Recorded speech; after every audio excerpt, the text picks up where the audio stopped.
Qual a pergunta que a irmã escolheu para essa semana?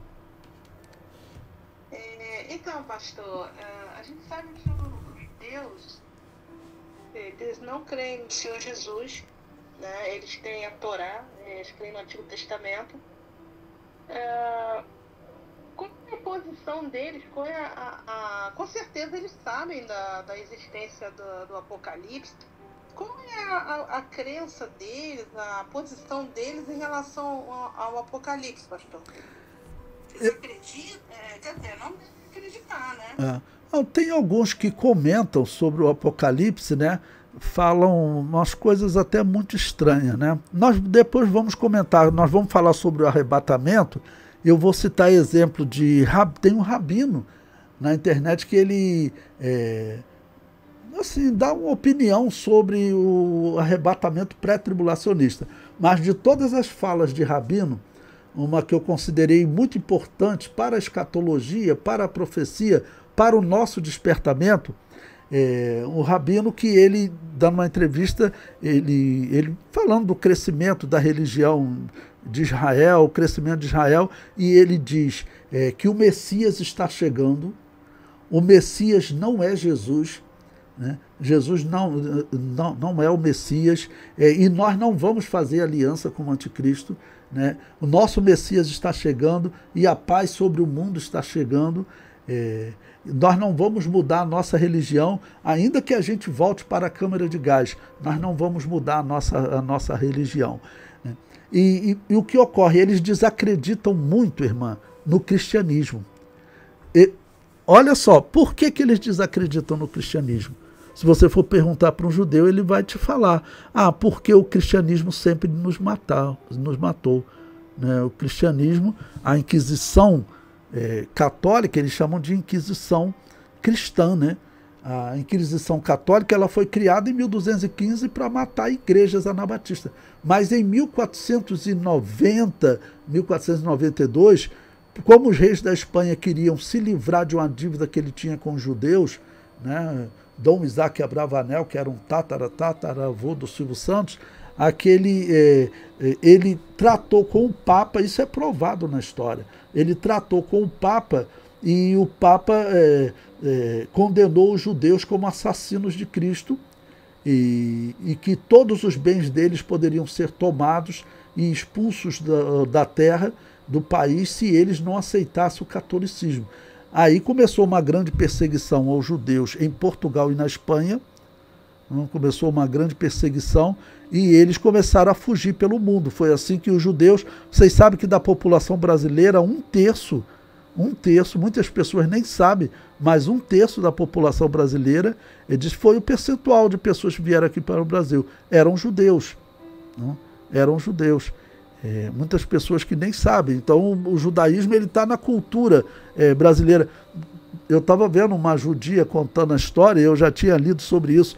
Por que o nordestino usa aquela estrela de Davi? Né? Historicamente, judeus que vieram para cá e eles usavam aquela estrela para se identificar em um período que as pessoas não tinham aquele símbolo como uma identificação dos judeus. Acabou se tornando uma cultura, tá bom, do nordestino. Então os judeus eles influenciaram muito. Para vocês terem ideia, Fernando de Noronha, por que aquela ilha recebeu esse nome? Fernando de Noronha era um judeu. E teve um período que Portugal assim não estava encontrando muita riqueza no Brasil, depois encontrou muito ouro, mas a princípio não estava encontrando. Não? E Portugal assim, praticamente abandonou a terra. Fernando de Noronha, que era um judeu, presta atenção nisso, ele tipo alugou o Brasil. Ele falou: olha, por que vocês não deixam o Brasil então sob minha jurisdição? Eu vou plantar, vou produzir e vou gerar riqueza para vocês. Então vocês podem ler a história de Fernando de Noronha, que é muito interessante. Aí o reino de Portugal estava falando: aquela terra não está valendo nada, né? Vamos deixar. Então eles cederam, e Fernando de Noronha era um judeu. O que ele fez? Ele trouxe um monte de judeus para cá. Trouxe muitos judeus para cá. Então o Brasil foi, vamos dizer, então colonizado por uma boa parte de judeus. E o que ocorre? Tem também, vocês já devem ter lido a história de que alguns judeus, depois Portugal toma de novo a terra. Toma não, né? Era direito, claro, não. Fernando de Noronha acabou o contrato, pronto, voltou para o nosso domínio. Mas esse judeu, Fernando de Noronha, ele desenvolveu muito o Brasil naquele período, já com cana, tá bom? Com produção aqui no Brasil. Os judeus vieram para produzir. Na Europa, eles não tinham liberdade. Na Europa eles não tinham liberdade, eles estavam sendo expulsos. O tataravô do Silvio Santos, que era um dos homens a quem a coroa espanhola devia, porque os judeus emprestaram muito, muito dinheiro para eles conseguirem, porque você pagar um exército é muito caro. E os muçulmanos estavam dominando a parte da Espanha, irmãos. Isso foi nos anos 1500, vou arredondar, estavam dominando ali pelo menos há 700 anos que a Espanha e Portugal ela foi tomada pelo mundo muçulmano. Aí, próximo de 1500, eles conseguiram organizar um grande exército e expulsar os muçulmanos. Tá bom? Quem foi que emprestou dinheiro para eles pagarem? Porque você tem que pagar, o exército tem que estar com um alimento ali, uma série de coisas. Quem foi que emprestou dinheiro? Foram os judeus. Mas aí depois o Papa fez esse acordo com o rei para ele se livrar da dívida. O Dom Isaac Abravanel, aí diz que o rei da Espanha falou para ele: você é uma pessoa especial, se você quiser, você pode ficar morando aqui. Ele falou: não, se o povo judeu está sendo expulso, se eles perdem tudo e estão sendo expulsos, eu vou junto com o povo judeu. Muitos deles foram para a Inglaterra e para a Holanda, foram os países que melhor receberam os judeus. E aqui eu já contei isso para vocês e repito, pode ver que a Inglaterra e a Holanda foram países que se desenvolveram rapidamente. Tá bom? Eles se destacaram nos séculos seguintes. Não, você conta 1500, a Espanha e Portugal, eles eram os líderes da navegação no mundo. Tá bom?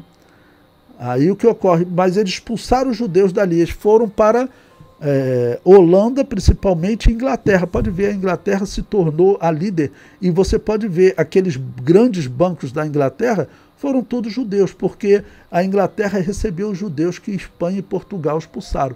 Então muitos deles foram para a Inglaterra, mas muitos vieram aqui para o Brasil. Tanto que depois, quando a coroa portuguesa pega o Brasil de volta, melhor dizendo, ela expulsa 12 judeus aqui de Pernambuco, onde foi também aberta a primeira sinagoga de judeus aqui no Brasil. Estava num período que estava livre. O Brasil pertenceu ou foi governado por um judeu. Então, eles estavam com uma certa liberdade. Acabaram sendo expulsos, saíram do Brasil, foram para a América do Norte, onde os judeus também tinham saído em grande quantidade. Cristóvão Colombo teve uma viagem, irmãos, que ele inclusive leu um texto da Bíblia, o Êxodo, que na verdade foi uma viagem financiada por judeus. Um dos financiadores, quem foi? Dom Isaac Abravanel. Porque os judeus, eles realmente controlavam o dinheiro do mundo. Ele financiou aquela viagem levando judeus para a América. A América foi vista como um paraíso, porque até a Inquisição Católica chegar lá, seria complicado. E eles rapidamente se declararam, acabam se declarando como separado da religião. Então, quando vai fazer a independência dos Estados Unidos, eles dizem: não queremos, ninguém pode ser molestado por sua fé. Por que eles fazem essas coisas? Né? Então, porque eles olham para a história e pensam que o cristianismo estava matando. Então, se nós vamos evangelizar um judeu, o judeu fala: vocês me jogavam na fogueira. O que é que nós temos que explicar para ele, irmã? Nós temos que explicar para ele que... eu vou dar um argumento bom até para a irmã poder acompanhar. No livro de História da Igreja, eu posso passar esse texto para a irmã. Eu coloco a citação lá de um historiador judeu, que ele fala da história da igreja, a igreja antes de Constantino, uma igreja que era perseguida, e a igreja com Constantino que passa a perseguir. Ele fala o seguinte: olha, durante a perseguição do Império Romano, alguns milhares de cristãos foram mortos pelo Império Romano. Mas depois que a igreja chega ao poder, os cristãos mataram outros cristãos aos milhões, em número muito maior, por séculos. né? O historiador judeu fala isso. Eu coloquei isso lá no livro de História da Igreja. Bom, o que nós temos que explicar para esse judeu? Olha, você pode olhar que existiam duas igrejas, você está até dizendo, cristãos matavam cristãos. Por que você não pensa na possibilidade de uma igreja falsa matando uma igreja verdadeira? Você tem que pensar nessa possibilidade. Você tem que pensar que essa igreja que está matando, ela deve ser uma igreja falsa. E ela mata outras igrejas. Ela com certeza é uma igreja falsa porque ela está matando. Então olhe para a igreja que está morrendo. Tá bom? Vou contar a história dessas igrejas. Nesse período de Constantino, existiam 3 grandes e testemunhos que na África, uma grande quantidade de igrejas que eles chamavam de novacianos. Na própria Itália, em Constantinopla, havia uma outra igreja também muito grande, muito numerosa, chamada Novacianos. Na região lá do Oriente Médio, tá bom? E na Ásia Menor, onde estava Éfeso, havia uma grande igreja lá que era chamada de montanista. Característica de todas essas igrejas, nos dias de Constantino, nos dias de Agostinho de Hipona, característica dessas igrejas, o que elas tinham, o que elas não tinham, que a Igreja Católica tinha. Batismo de recém-nascido, eles não tinham. Todos eles batizavam adultos. Crença em purgatório e invocação ao mundo dos mortos, eles não tinham. Dizer que Maria era mãe de Deus. Bom, nesse período a Igreja Católica está começando. Mas basta essas 2 doutrinas. Tá bom? Essas igrejas nós encontramos ela nos séculos seguintes e a Igreja Católica perseguindo, como você está testemunhando. Só que você está dizendo cristão matando cristão. Você tem que dizer o seguinte, um falso cristão matando cristão. Né? E isso é significativo para a história, porque todos vocês judeus estão sendo enganados porque você pensa que essa igreja que está matando são os seguidores de Jesus, são os representantes de Jesus aqui na Terra. Eles enganaram vocês. Eles não são os representantes de Jesus aqui na Terra. O representante de Jesus aqui na Terra eram os novacianos, os donatistas, os montanistas. E esses são nomes que a Igreja Católica inventou. Mas nós encontramos igrejas com essa característica em todos os séculos seguintes. Encontramos ela na Suécia nos anos 1700, 1800, 1900, igreja como essa, que também encontramos na Inglaterra e nos Estados Unidos. Eles acabaram se juntando e algum missionário veio para o Brasil e de outras igrejas também. E é essa igreja que é a igreja verdadeira. Não tem chance daquela igreja que pratica paganismo. Como é que nós vamos chegar... colocar a possibilidade da Igreja de Jesus estar praticando paganismo há 1700 anos. Que os calvinistas leiam pelo menos o texto de Calvino. Porque Calvino disse, isso é paganismo. Se isso é paganismo, é a religião do mal, meu Deus. É a religião do mal. Então esquece essa igreja. Mas todos eles, eu boto esses vídeos, se vocês olharem lá nos comentários, vão alguns lá para poder comentar. Eles continuam acreditando que a Igreja Católica era a igreja verdadeira e ela gerou, as igrejas protestantes deram uma melhorada nela. Ou seja, ela era a igreja verdadeira que estava praticando o paganismo. Isso é inaceitável. Desde Constantino até Calvino foram 1.200 anos, 1.300 anos. 1.300 anos praticando paganismo, a igreja vai fazer 2.000 anos agora, em 2029. Então, nesses 2.000 anos de história, por 1.300 anos, a igreja teria ficado praticando paganismo, e aí veio Calvino e livrou a Igreja de Jesus do paganismo. Ou seja, na história, a Igreja de Jesus teve mais tempo servindo a religião de Baal do que servindo a religião de Deus. Isso é impossível, isso é impossível. Mas agora, vai colocar isso na mente das pessoas. Você vai falar e eles não vão entender, mas isso é impossível. Não tem como. É claro que na história da igreja, a Igreja de Jesus, ela sempre honrou a verdade na história. Essa igreja que esse historiador judeu ele está falando, né? Cristão matava cristão. Eu mando esse texto para a irmã, eu vou colocar lá no grupo depois. Não? ele tem que olhar para essa igreja que está morrendo, como ela agiu na história. Ela, por exemplo, ela era proibida de pregar, mas você encontra ela pregando, e a igreja católica prendendo e jogando ela na fogueira. Mesmo assim eles continuam se arriscando e pregando o evangelho pela Europa. E essa igreja, ela não pegava em armas nem para reagir à igreja católica. É confirmado que existiam igrejas pacifistas que diziam: cristão não mata, porque Jesus Cristo disse que nós somos como ovelha no meio de lobos. Nós temos que ir para o lugar de morte pregando o evangelho. Nós encontramos nessa igreja que está morrendo, nós encontramos pessoas assim, dezenas, centenas de casos de pessoas que foram para o lugar de morte pregando o evangelho. Leia o livro dos Mártires, publicado pela CPAD, leia o livro Espelho dos Mártires e outros livros que contam.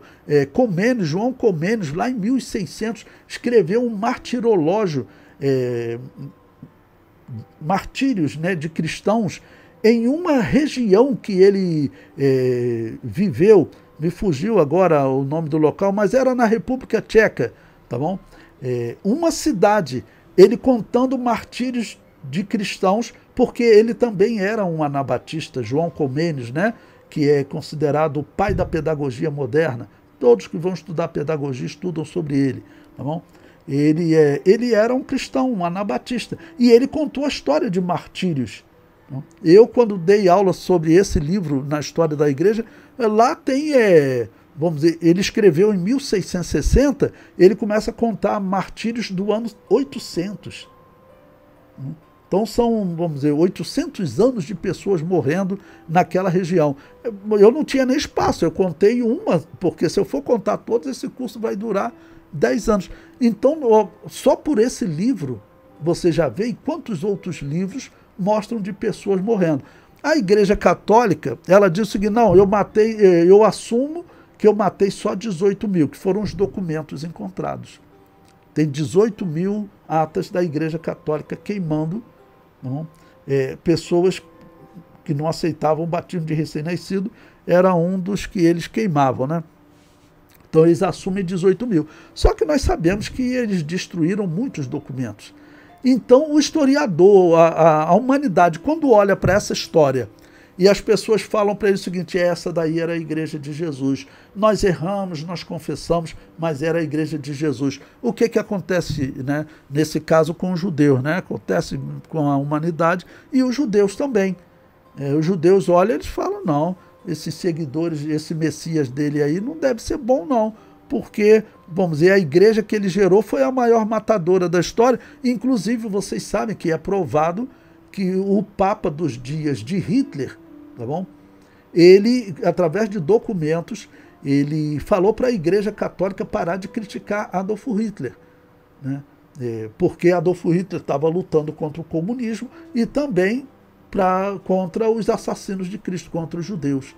Tá bom? Ele sabia, mas ele falou só para a Igreja Católica parar de criticar Adolf Hitler. Isso é provado na história, né? E Adolf Hitler chegou a mandar um documento para ele, né, propondo o que ele chamou de... esqueci agora a expressão que ele fala, mas a reação final, né? Porque ele dizendo: vocês da Igreja Católica sempre tentaram exterminar os judeus, tá bom? Então eu tenho agora uma proposta final. Eles chamam, né? Uma maneira de exterminar os judeus. Era o que ele estava fazendo, o que ele pretendia fazer, o que ele fez, tá bom? Exterminar os judeus. Não conseguiu, mas era o que ele estava tentando. Então ele chegou a mandar esse documento para o Papa, tá bom? A solução final é o título do documento, se vocês quiserem ver. Então o judeu que vê esse documento, veio de quem? Do Papa, o representante de Jesus aqui na Terra. Aí, no entender do judeu, no entender dos historiadores, aí como é que eu vou evangelizar um judeu? Porque o judeu, ele fala: não, vocês, olha o que vocês fizeram, vocês se corromperam de todas as maneiras e vocês nos mataram. Até com Adolf Hitler, o cristianismo esteve contra os judeus. Então, para você convencer esse judeu que Jesus é o Messias de fato, uma das coisas que você tem que conseguir é desfazer essa história errada que a Igreja Católica conta para a humanidade. Só que nós sabemos que ela controlou a história. Então essa história foi montada por eles. Eles sempre se disseram a igreja verdadeira, a única igreja, as outras igrejas têm que morrer, têm que ser jogado na fogueira. Era isso que eles falavam. A humanidade olha para isso e fala, poxa, o Papa, que é o representante de Jesus aqui na Terra, as coisas que ele fez, que ele defendeu, a pessoa acaba perdendo a fé. Então o judeu, ele tem essa dificuldade de se aproximar também por conta dessa interpretação errada. Falar uma coisa para a irmã, são 10 horas, eu vou concluir. Assim, em termos bíblicos, se a irmã tiver a oportunidade de conversar com um judeu, por exemplo, um exemplo, tá bom? Você acredita na profecia do Antigo Testamento? Então observe a profecia, vou falar a profecia de Daniel e de Zacarias. Zacarias disse que vai chegar um momento em que vocês vão olhar e vão se arrepender, vão chorar, por um profeta que vocês transpassaram. E quem diz é o próprio Deus. Ele diz, olharão para mim a quem transpassaram e plantearão. O que você acha que esse profeta está dizendo? Que o povo de Israel mataria o representante de Yahvé aqui na terra, que é o Messias. E observe outra coisa, Daniel falou que em 483 anos o Messias morreria, contando da ordem para reconstruir Jerusalém e o templo. Essa ordem aconteceu lá próximo do ano 455, 457 é o que os arqueólogos falam. Claro que vai ter uma divergência, mas se você pegar 455 nessa época, contar 483 anos, sabe qual o ano que você chega? Você chega ao ano 29 da era cristã. O ano 29 é o ano mais aceito para a morte de Jesus. Nós não temos certeza do ano, porque não sabemos exatamente o ano que ele nasceu. Pode ser no ano 27, tem pessoas que colocam no ano 27, até no ano 26, 25. Jesus poderia ter morrido. Porém, a data mais aceita é o ano 29. Então, se você contar 483 anos, bate no ano 29. A profecia de Daniel, que faz parte da Tanakh, né? Como a irmã citou, eles têm a Tanakh. A Tanakh é o Antigo Testamento todo. E a Torá são os 5 primeiros livros. Então a Tanakh, se você acredita na Tanakh, o livro de Daniel diz isso, que o Messias viria 483 anos depois da ordem para reconstruir Jerusalém, e quando viesse ele seria morto. Isso aponta para Jesus. Isso aponta para Jesus. Então você fala da profecia, cita um terceiro exemplo que normalmente eu cito, né, para Ageu, para o profeta Ageu, né, o próprio Deus falou, né, que a glória dessa casa seria maior do que a primeira. Deus anunciou para ele, e Deus diz, porque eu pisarei nessa casa, eu pisarei nesse templo, ou seja, o próprio Deus viria e pisaria nesse templo. Então, pois bem, você interpreta a natural. Os livros judaicos dos rabinos diz que é uma profecia sobre o Messias. O Messias viria e pisaria naquele templo. Só que aquele templo foi destruído. Aquele templo ao qual o profeta Ageu estava falando, que tinha sido construído por Zorobabel, tá bom? Que é o segundo templo, não é o templo de Salomão. Não. Aquele templo acabou sendo destruído pelos romanos. Não tem mais como o Messias pisar naquele templo. Os judeus têm até dificuldade de saber onde era exatamente o templo. Então não tem mais como o Messias pisar naquele templo, porque aquele templo não existe. Você pode até fazer outro, mas Deus disse que iria pisar naquele templo. Pois bem, Jesus pisou naquele templo? Jesus pisou naquele templo. Então, se o judeu ele for olhar para as Escrituras, se conseguir fazer com que ele deixe de lado essa visão de que os seguidores de Jesus mataram ele, se ele olhar só para as Escrituras, ele, olhando por essas profecias, vamos considerar pelo lado, né, da interpretação natural, ele tem que concluir que o Messias já veio. É isso que está profetizado, né?